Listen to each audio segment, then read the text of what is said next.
www.jamiamadiniyajadid.org.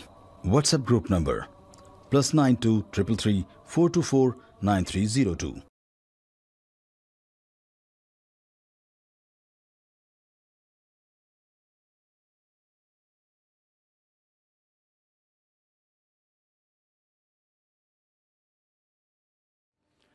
الحمدللہ رب العالمین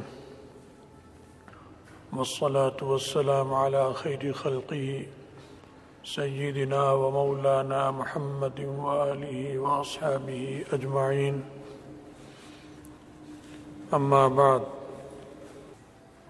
سیدنا ابو ہریرہ رضی اللہ تعالی عنہ فرماتے ہیں، قال رسول اللہ صلی اللہ علیہ وسلم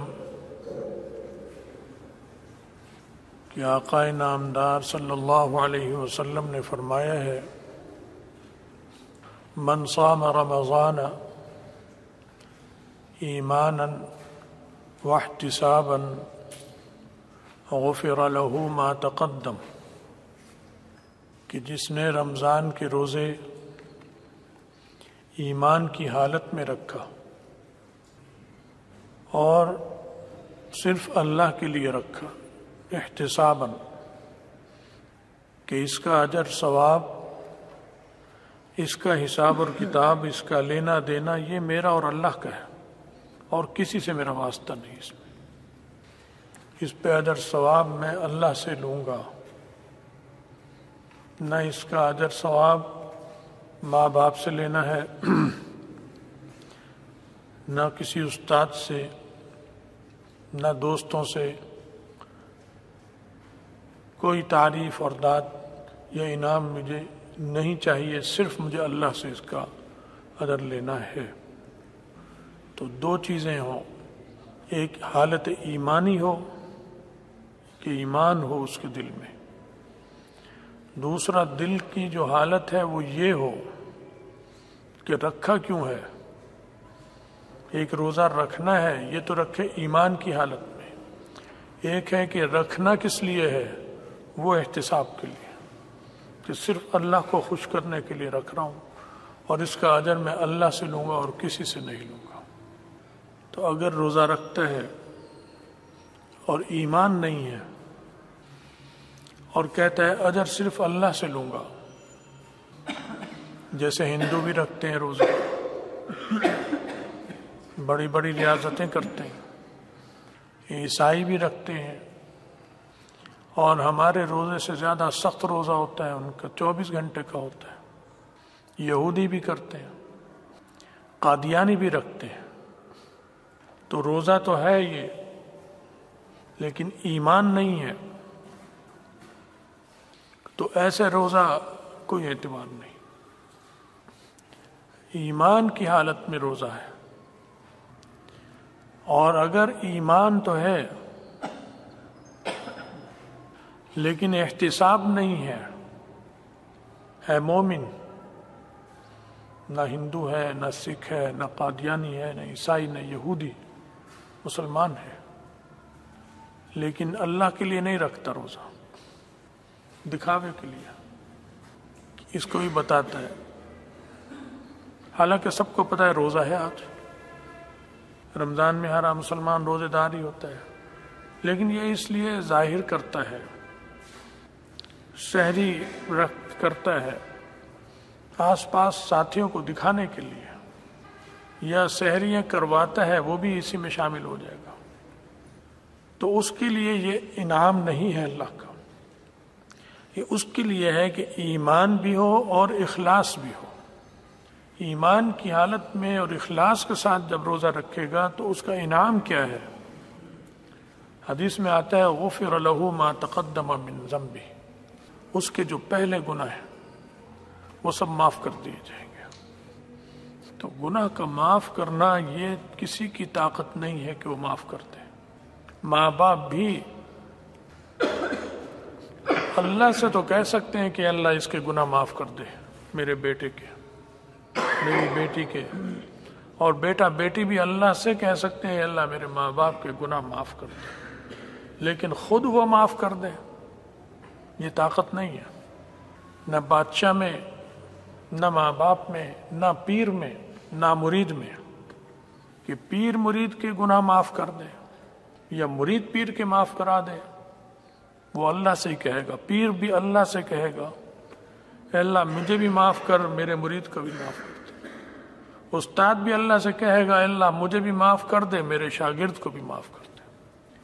اور مرید اور شاگرد بھی اللہ سے کہیں گے اے اللہ مجھے بھی معاف کر دے، میرے پیر صاحب کو اور میرے استاد صاحب کو انہیں بھی معاف کر۔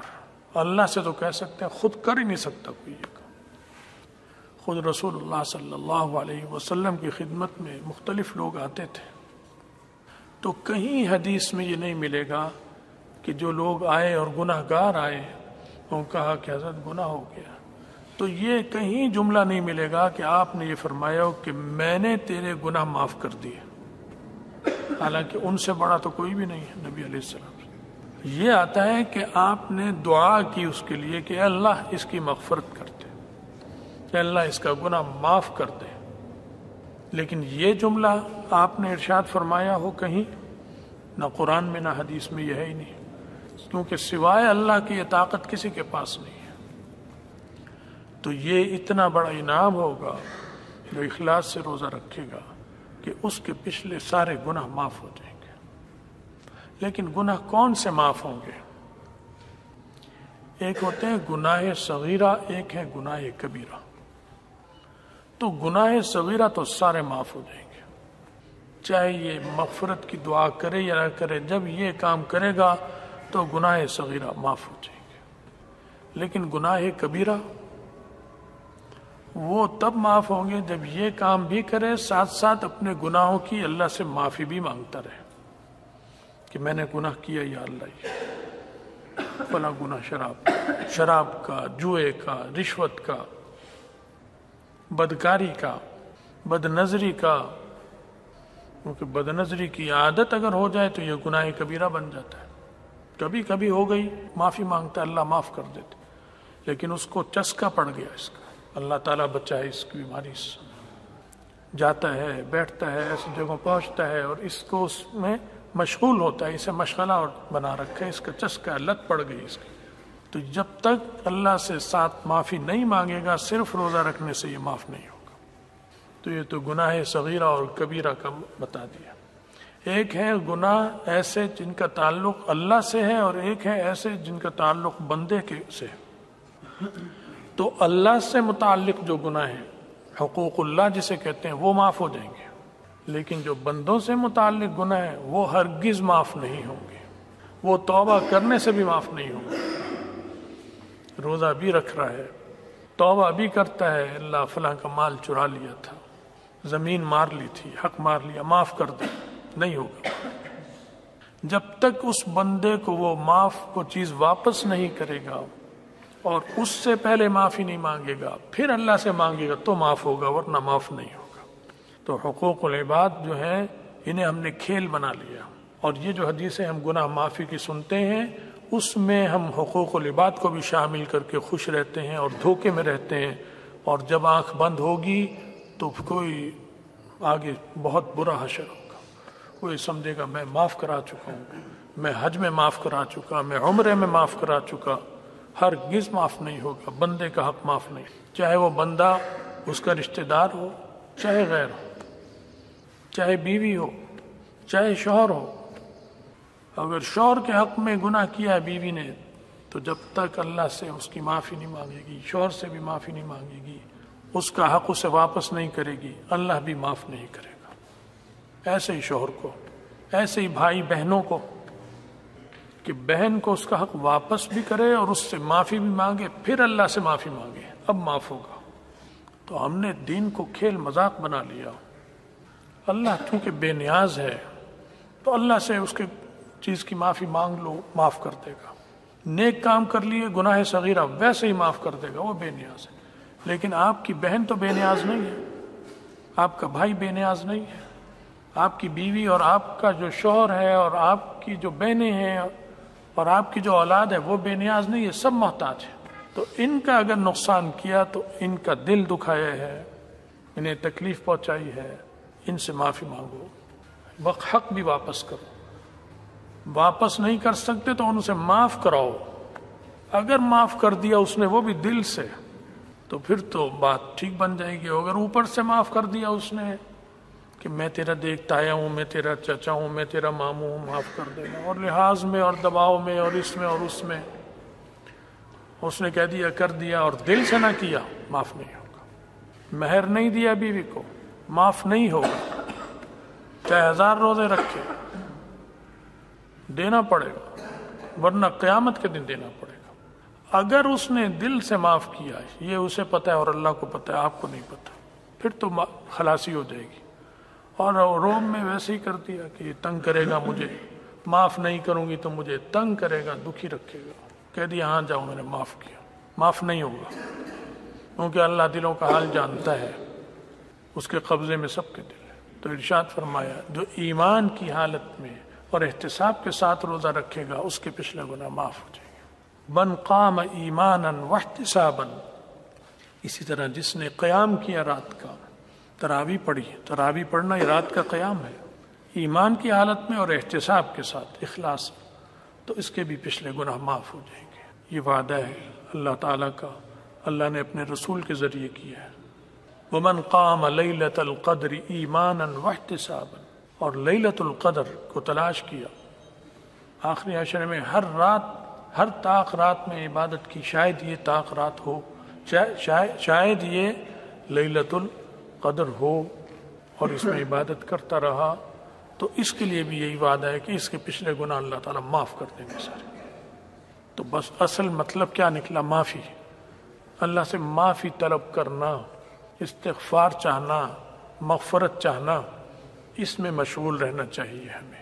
لیکن ان چیزوں کا خیال رکھتے ہوئے جو میں نے بتائی ہیں کہ ان کا فرق رکھنا پڑے گا. جب اس کا فرق رکھیں گے بہت فائدے، بڑی برکات. یہ تو ایک بات. دوسری اہم بات جو ہم نے 3 ہفتے پہلے بھی کی تھی، جو چیف جسٹس فائز عیسیٰ نے ختم نبوت کے متعلق جو ایک جج میں ایک فیصلہ دیا تھا اور بالکل غلط دیا تھا، اس میں کیس بھی نہیں سنا، غصے میں اور جوش میں ایک فیصلہ صادر فرمایا تھا انہوں نے. اس پر پھر آپ لوگوں نے آواز اٹھائی، مسلمان جو بیٹھے انہوں نے پاکستان میں، کیونکہ ہم سب الحمدللہ مسلمان ہیں، ہمارا ایمان ہے، حضرت محمد رسول اللہ صلی اللہ علیہ وسلم خاتم النبیین ہے، اللہ کی کتاب آخری کتاب ہے. جس کا اس پر ایمان نہیں وہ کافر اور دائرہ اسلام سے خارج ہے. آپ نے آواز اٹھائی، وہ ہل گیا، پھر باتیں آئیں شائیں بائیں کرنے لگا، معذرت کی اور یہ اور وہ. لیکن دماغ ان کا ٹھیک نہیں ہوتا. یہ کے جی میں جو داخلہ لیتے ہیں یا ان اسکولوں میں لیتے ہیں جو ان کا خمیر ایسا بناتے ہیں، تو یہ اس طرح ٹھیک نہیں ہوگی. صرف ایک جج کی بات نہیں ہے، سارے ججوں کی، سارے سیاستدانوں کی، سارے جرنیلوں کی. ایسے ہی اسکولوں میں، ایسے ہی کالجوں میں پڑھ کر یہ ان سیٹوں پر، ان عہدوں پر پہنچتے ہیں کہ مغرب کی مرعوبیت اور ان کی محبت ان کے رگ و ریشے میں اتری ہوئی ہے. انہوں نے کہا تھا 3 ہفتے کے بعد ہم اس پر فیصلہ دیں گے، اور پٹیشن اور اس طرح کی جو قانونی چیزیں وہ 3 ہفتے کے بعد کریں گے. کل یا گزشتہ کل 3 ہفتے پورے ہو چکے ہیں اور انہوں نے کارروائی نہیں کی. آپ اس پر اپنے جذبات کا اظہار کرتے ہیں، احتجاج کرتے ہیں یا نہیں کرتے؟ وہی گرم جوشی ہے یا سرد مہری ہے؟ کیونکہ وہ یہ چاہتے ہیں کہ ایک وقتی چیز آئی تھی اسے اب ٹال دو، 3 ہفتے دے دو، 2 ہفتے دے دو، 4 ہفتے دے دو. تو یہاں کا تو قانون ہی ایسا ہے کہ جس میں انصاف میں تاخیر، اصل چیز اس کی انصاف میں تاخیر ہے، وہ استعمال کرتے ہیں. تو ججوں کا مزاج ہے کہ مؤخر کرو انصاف. انہیں خدا کا خوف نہیں ہے کہ انصاف مؤخر کرنے سے دوسرے کو کتنی تکلیف پہنچ رہی ہے اور کس سے کتنا بڑا نقصان ہو رہا ہے. لہذا ہمارا مطالبہ ہے کہ فوری طور پر اس پر کارروائی کی جائے اور اس کی مکمل تلافی کی جائے، اور جو آئین پاکستان کہتا ہے، جو علماء نے اس میں آئین میں چیزیں داخل کرائی ہیں قادیانیوں کے متعلق، اس کے مطابق ساری چیزیں کی جائیں. اور کسی قسم کی قادیانی جو کفار ہیں، دائرہ اسلام سے خارج ہیں، ان کے لیے ایسی کوئی رعایت نہیں ہے. آپ اس بات سے متفق ہیں؟ سب ہاتھ اٹھا کے تائید کیجئے. سب ہاتھ اٹھائیں. ہاتھ اٹھانے میں کچھ خرچ نہیں ہوگا. اگر خرچ ہوتا ہے تو پیسے مجھ سے لے لینا بھائی، کچھ خرچ نہیں ہوتا، ثواب ملے گا انشاءاللہ. تو آپ اس کی تائید کرتے ہیں، دعا بھی کریں، ہم بھی دعا کرتے ہیں اللہ ان کو سمجھ دے، ہیں تو مسلمان، کافر تو ہم نہیں کہتے چیف جسٹس صاحب کو، تو اللہ جانے وہ جانے، بظاہر ہم مسلمان سمجھتے ہیں، اس لیے ہم اپنا فریضہ سمجھتے ہیں کہ انہیں اچھی بات بتائیں، بری بات بھی بتائیں۔ اللہ انہیں اور ہمیں سب کو عمل کی توفیق دے، ہمارے دین کی حفاظت فرمائے، ہم سب کا خاتمہ ایمان پر فرمائے، اور آخرت میں رسول اللہ صلی اللہ علیہ وسلم کی شفاعت اور ان کے ساتھ نصیب فرمائے۔ وآخر دعوانا الحمدللہ رب العالمین۔ بھائی بہت سے حضرات بیمار ہیں، کچھ بہت پریشان ہیں، انہوں نے خصوصی دعاؤں کے لیے کہا ہے، اور بہت سو کی وفات بھی ہوئی ہے، ان کے لیے بھی دعا کیجیے، اللہ ان کی مغفرت فرمائے، پسماندگان کو صبر جمیل عطا فرمائے۔ وآخر دعوانا